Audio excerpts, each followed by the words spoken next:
Kumusta mga kaalam? Naisip niyo ba kung anong mangyayari sa atin kung isang araw biglang huminto ang lahat ng sasakyan, nag-shutdown ang mga pabrika at nagdilim ang buong mundo dahil wala nang dumadaloy na langis? Sa loob ng 4 na dekada, ito ang kinatatakutang nuclear option ng Iran. Isang sakal lang sa isang maliit na daanan ng tubig at pwede nang gumuho ang ekonomiya ng bawat bansa, kabilang na tayo. Pero alam nyo ba na noon pang 1981, may isang sleeping dragon na palihim na ibinao ng Saudi Arabia sa ilalim ng kanilang nagbabagang disyerto? Isang proyekto na tinawag ng marami na sayang na investment, pero ito pala ang magliligtas sa atin sa pinakamalaking oil crisis sa kasaysayan. Handa ka na bang malaman kung paano tinalo ng isang luma at tahimik na plano ang pinakamalakas na banta ng digmaan sa ating panahon? Pero bago po ang lahat, baka pwedeng palike ang video na ito. Dahil napakalaking bagay na ito sa aming content creators at mangyaring mag-comment sa baba kung taga saang lugar ka para malaman namin saan umaabot ang ating mga video. Maraming salamat po. Pag-usapan muna natin ang tinatawag na Strait of Hormuz. Kung titingnan nyo sa mapa, isa lang itong makipot na lagusan sa pagitan ng Iran at Arabian Peninsula. Ang lapad nito sa pinakamakipot na parte ay 20 miles lang. Isipin nyo, parang biyahe lang yan mula Quezon City hanggang Alabang kung walang traffic. Pero kahit maliit, ito ang itinuturing na leeg ng mundo. Bakit? Dahil dito dumadaan ang halos 20% ng supply ng langis sa buong planeta. Kapag hinarangan mo ang maliit na bottleneck na ito, para mo na ring sinakal ang hininga ng global economy. Dito pumapasok ang strategy ng Iran na binuo nila sa loob ng 40 taon. Hindi nila kailangan ng mga dambuhalang barkong pandigma para manakot. Ang ginawa nila ay tinatawag na asymmetric warfare. Nagtanim sila ng mga naval mines na mahirap ma-detect, nagpakalat ng mga mabilis na speedboats na kayang kuyugin ang mga higanting tanker, at nagtayo ng libu-libong missiles sa mga bundok na nakatutok sa dagat. Ang banta nila sa mundo ay simple at direts na, kapag ginalaw nyo kami, isasara namin ang gripo ng mundo. Dahil sa takot na ito, naging sobrang ingat ang United States at ang mga bansa sa West. Sino ba naman ang gustong mag-umpisa ng gulo kung ang kapalit ay ang pagbagsak ng stock market at pagtaas ng presyo ng gasolina sa bawat kanto ng mundo? Pero habang ang lahat ay nakatuon ang pansin sa tensyon sa dagat, ang mga Saudi royalty ay may ibang niluluto. Alam nila na masyadong delikado ang umasa sa isang pintuan kung saan ang may hawak ng remote control ay ang kanilang mortal na karibal. Kaya noong 1981, habang ang mundo ay nakatitig sa mga nasusunog na barko sa Persian Gulf, tahimik na sinimulan ng Saudi Arabia ang isang dambuhalang proyekto sa ilalim ng kanilang mga desyerto. Ito ang Petroline o ang East-West Crude Oil Pipeline. Ang plano ay simple sa pandinig pero napakahirap gawin sa realidad. Kailangan nilang maglatag ng mga tubo na may habang 1,200 kilometro. Magsisimula ito sa Abqaiq, ang kanilang pinakamalaking oil facility sa silangan, at tatawid sa gitna ng nagbabagang buhangin hanggang makarating sa port ng Yanbu sa Red Sea. Sa madaling salita, gumagawa sila ng backdoor para sa kanilang langis. Ang Yanbu ay nasa kabilang panig ng bansa, kaya malayo ito sa abot ng mga Iranian speedboats at missiles sa Strait of Hormuz. Sa loob ng maraming taon, pinagtatawanan ang proyektong ito ng mga banyagang analyst. Tinawag itong White Elephant o yung mga proyektong napakamahal pero parang wala namang silbi. Mas mura pa rin kasi ang magdaan sa dagat kaya ang Petroline ay nagsilbing silent giant lang sa ilalim ng lupa. Akala ng marami hanggang panakot lang ang Iran, pero noong March 4, 2026, nagising ang mundo sa isang madugong katotohanan. Ang Strait of Hormuz na siyang daluyan ng hininga ng ating ekonomiya ay formal na isinara. Hindi lang ito basta balita sa TV dahil sa loob lang ng 1 linggo, ang presyo ng langis na dating nasa $65 ay biglang lumipad hanggang $114 kada barrel. Ito na ang pinakamalaking krisis sa enerhiya sa kasaysayan ng modernong mundo. Sa puntong ito, nagsisimula ng magpanik ang mga bansa sa Asia at Europa. Paubos na ang inventaryo ng gasolina at ang tanong ng lahat ay, may paraan pa ba para makalusot sa sakal ng Iran o tuluyan na bang hihinto ang makina ng mundo? Grabe ang naging epekto nito, mga kaalam. Ang mga stock market sa New York, Tokyo at London ay gumuho sa loob lang ng ilang oras.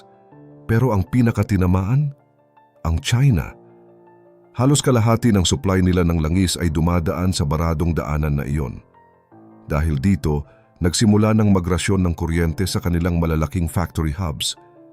Hindi lang gasolina ang nawala kundi pati raw materials para sa plastic, gamot, at pati fertilizer para sa pagkain ay biglang naglaho sa merkado. Ang takot sa gutom at kawalan ng trabaho ay naging realidad para sa maraming bansa. Ang bawat gobyerno ay nag-emergency meeting na, pero alam nila na ang kanilang reserba ay tatagal lang ng ilang buwan. Habang ang presyo ng langis ay mabilis nang lumalapit sa nakakatakot na markang $200, bumasag sa katahimikan ang isang matinding anunsyo mula sa Saudi Aramco noong March 10, 2026. Ibinigay na ang go signal para sa Operation Lifeline. Sa loob lang ng ilang oras, ang mga technician sa Abqaiq ay nagsimulang magbukas ng mga higanting valves na ilang dekada ring hindi na itutudo. Ang Petroline, na dati ay matumal lang ang daloy at pinagtatawanan ng mga kritiko, ay biglang binomba ng pressure para umabot sa maximum capacity nito na 7 milyong barrels kada araw. Dahil sa maingat na maintenance ng Saudi sa loob ng 45 years, walang naging aberya. Ang langis na dapat ay dadaan sa delikadong Strait of Hormuz ay direkta nang dumadaloy ngayon sa ilalim ng desyerto patungo sa Red Sea sa port ng Yanbu. Ang mga dambuhalang tankers na dati ay nakatambay lang sa labas ng Gulf ay doon na nagsimulang magkarga. Ang investment na tinawag noon na sayang, ngayon ang naging tanging dahilan kung bakit hindi tuluyang nagdilim ang buong mundo. Hindi lang Saudi ang kumilos. Ang United Arab Emirates ay binuksan din ang kanilang sariling emergency exit, ang Habshan to Fujairah pipeline. Sa tulong nito, nakapagdagdag pa sila ng halos 2 milyong barrels na ligtas mula sa mga banta ng Iran. Kapag pinagsama mo ang diskarte ng Saudi at UAE, nakakuha ang mundo ng 9 milyong barrels na langis na hindi kayang pigilan ng kahit anong blockade. Sapat na ito para mapanatili ang mga ospital at basic na transportasyon sa gitna ng giyera. Pero dito nyo makikita ang kaibahan ng may plano sa wala.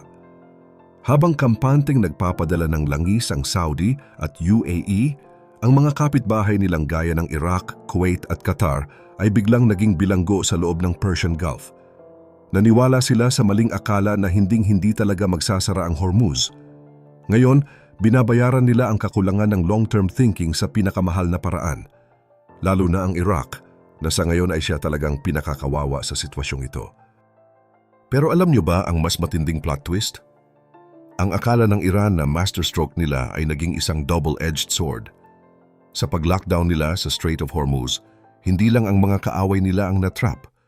Pati ang sarili nilang langis wala ring mapuntahan. Isipin nyo, 40% ng budget ng Iran ay galing sa oil revenue. Sa loob lang ng 2 linggo, naging zero ang kita nila. Ang resulta? Nagwawala na ang inflation sa loob ng kanilang bansa, nagkakaroon na ng kakulangan sa pagkain, at ang mga mamamayan nila mismo ay nag-aaklas na laban sa sarili nilang gobyerno. Ang planong sunugin ang mundo, nauwi sa pagtupok sa sarili nilang bahay. Habang nalulunod sa krisis ang Iran, hindi rin nanatiling tahimik ang United States. Sa loob lang ng isang gabi, inilunsad ang isang air campaign na nagpabagsak sa 70% ng missile stockpile at naval power ng Iran. Sa isang iglap, ang bansang nagbabantang isasara ang mundo ay napilitang mag-survival mode dahil kontrolado na ng US ang kanilang airspace. Dito natin makikita ang tunay na galing ng Saudi Arabia at UAE. Habang ang mga kapitbahay nilang gaya ng Iraq at Kuwait ay literal na bilanggo sa loob ng Gulf dahil wala silang ibang exit point, ang Saudi ay tuloy-tuloy ang daloy ng langis via Petroline. Ipinakita ng krisis na ito na sa mundo ng geopolitics na balewala ang dami ng pera mo kung wala kang sariling pintuan palabas ng bakuran mo. Ang leksyon ng 2026? Ang paggawa ng pipeline ay hindi lang gastos. Ito ay isang matalinong depensa. Pero hanggat may mga choke points sa mundo na kontrolado ng mga agresibong bansa, ang global energy security ay mananatiling isang marupok na pangarap. Kayo mga kaalam, sa tingin nyo ba dapat na ring mag-invest ang ibang bansa sa mga ganitong backdoor routes o sapat na ang diplomasya para maiwasan ang ganitong krisis? Nakakatakot isipin na ang presyo ng gasolina sa kanto nyo ay pwedeng magbago dahil lang sa isang desisyon sa kabilang panig ng mundo. Ibahagi mo naman ang opinyon mo sa ibaba at huwag rin kalimutang mag-like at subscribe para sa mas marami pang updates gaya nito.